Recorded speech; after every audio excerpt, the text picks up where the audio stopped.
Kerry Weber is a young woman living in New York City trying to keep the message of God alive. She strives to find service in all aspects of daily life and to better understand the Bible's message through personal experience. She writes a novel titled Mercy in the City, in which she writes about her experiences living what I find to be a prophetic life in New York City. Her book offers the average person a manageable way to also live a prophetic or semi-prophetic life, as her subtitle reads, How to Feed the Hungry, Give Drink to the Thirsty, Visit the Imprisoned, and Keep Your Day Job. I admire her ability to convey the concepts of Catholic social teaching and social justice in a personable way. Her humility and openness allows others to easily relate.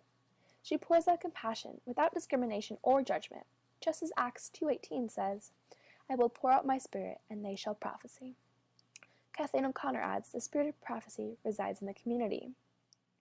When New York City comes to mind, you don't usually picture a city filled with people living prophetic lives.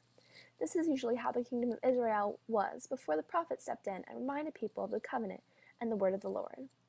By visiting the imprisoned, giving drink to the thirsty, and feeding the hungry, Weber reminds people gradually what it means to be a community that does well. As Kathleen O'Connor writes, but his prophetic word was inspired, sustained, and supported by his community, noting that it is the community's responsibility to accept the prophetic lifestyle and create the opportunity to enhance their own lives.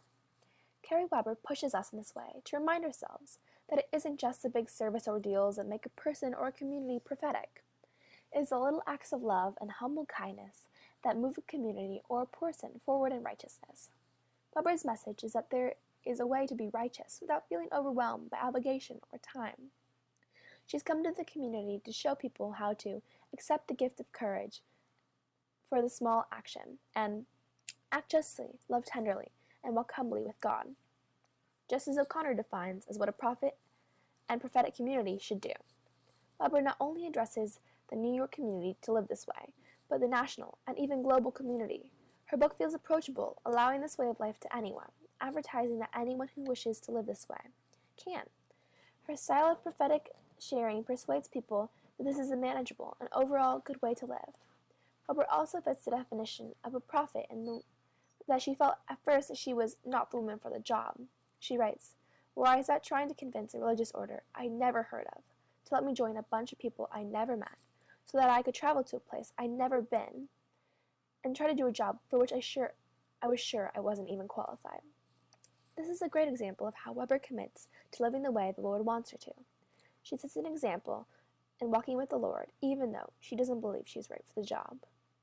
The prophet Zechariah hypothetically commends Weber for her prophetic ways when he writes, Judge with true justice, and show kindness and compassion toward each other.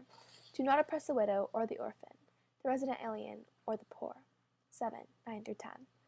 The way Zechariah speaks of action, of compassion without judgment, reflects Weber's message, and in this way, I believe they would be like-minded on the issue of ignorance and lack of service today. In conclusion, I want you all to take a moment to reflect on what acts, big or small, of service you've seen in the past week, month, year. How many of those acts were your own? Ask yourself, are you willing to be courageous and act justly, love tenderly, and walk humbly with God?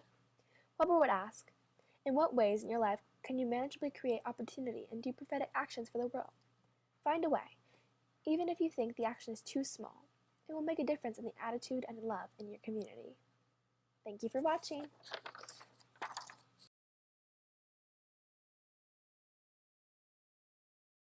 Created using Powtoon.